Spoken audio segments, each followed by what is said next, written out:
बंगाल में रेल लाइनों के चौड़ीकरण और बिजलीकरण का काम तेज गति से किया जा रहा है।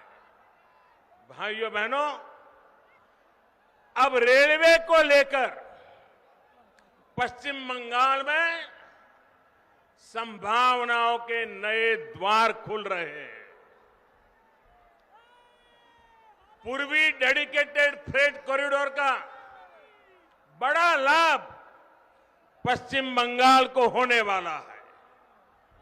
इस प्रोजेक्ट का एक हिस्सा चालू भी हो चुका है और बहुत जल्द पूरा कॉरिडोर खुल जाएगा, जिससे बंगाल में भी उद्योगों के लिए नए अवसर बनेंगे। इसी तरह जो विशेष किसान रेल शुरू की गई है, उसका लाभ आज पश्चिम बंगाल के छोटे किसानों को बहुत तेजी से मिलना शुरू हो रहा है। अभी हाल में ही देश की 100वीं किसान रेल महाराष्ट्र के संगोला से पश्चिम बंगाल के शालीमार तक चलाई गई। इससे यहां के फल, सब्जी, दूध और मछली से जुड़े छोटे किसानों को मुंबई, पुणे सहित देश के अनेक बड़े बाजारों तक सीधी पहुंच मिली है। भाइयों और बहनों, आज उत्तर 24 परगना, हावड़ा, हुगली जिलों के लाखों छात्र छात्राओं, कर्मचारियों, श्रमिकों के लिए भी बहुत बड़ा दिन है। नॉर्थ साउथ मेट्रो का नोआपाड़ा से दक्षिणेश्वर तक विस्तार होने से हर दिन इन जिलों के हजारों यात्रियों को सुविधा होने वाली है।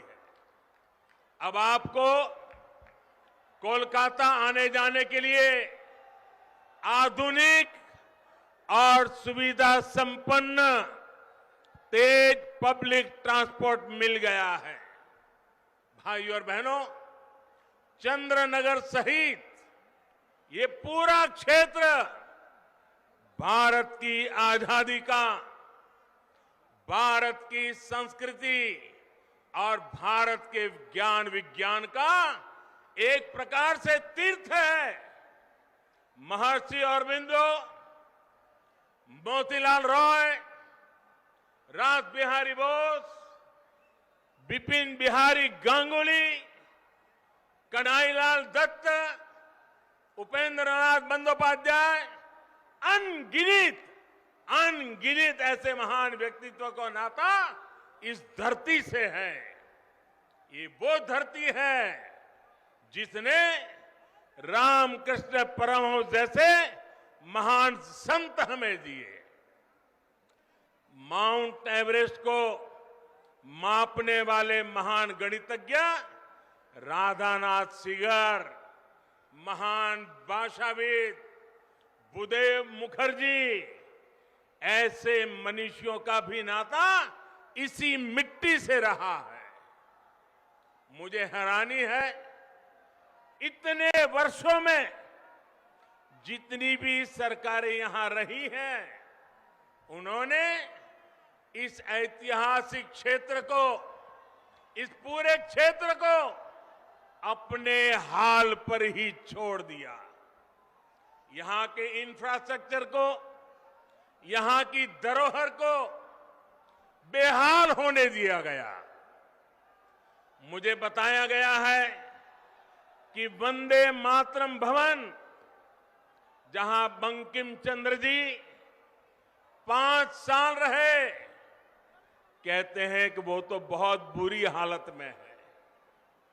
ये वो भवन है जहां उन्होंने वंदे मातरम की रचना को लेकर मंथन किया। वो वंदे मातरम जिसने आजादी की लड़ाई में नए प्राण फूके। हमारे क्रांतिवानों को नई ताकत दी, मातृभूमि को सुजलाम सुफलाम बनाने के लिए हर देशवासी को प्रेरित किया। वंदे मातरम सिर्फ इन 2 शब्दों ने गुलामी की निराशा में जी रहे देश को नई चेतना से भर दिया था। ऐसे अमर गान की रचना करने वाले के स्थान को न संभाल पाना बंगाल के गौरव के साथ बहुत बड़ा अन्याय है और इस अन्याय के पीछे बहुत बड़ी राजनीति भी है। ये वो राजनीति है जो देशभक्ति के बजाय वोट बैंक, सबका विकास के बजाय तुष्टीकरण को बल देती है। आज यही राजनीति बंगाल में लोगों को मां दुर्गा की पूजा से रोकती है, उनके विसर्जन से रोकती है। बंगाल के लोग वोट बैंक की राजनीति के लिए अपनी संस्कृति का अपमान करने वाले ऐसे लोगों को कभी माफ नहीं करेंगे।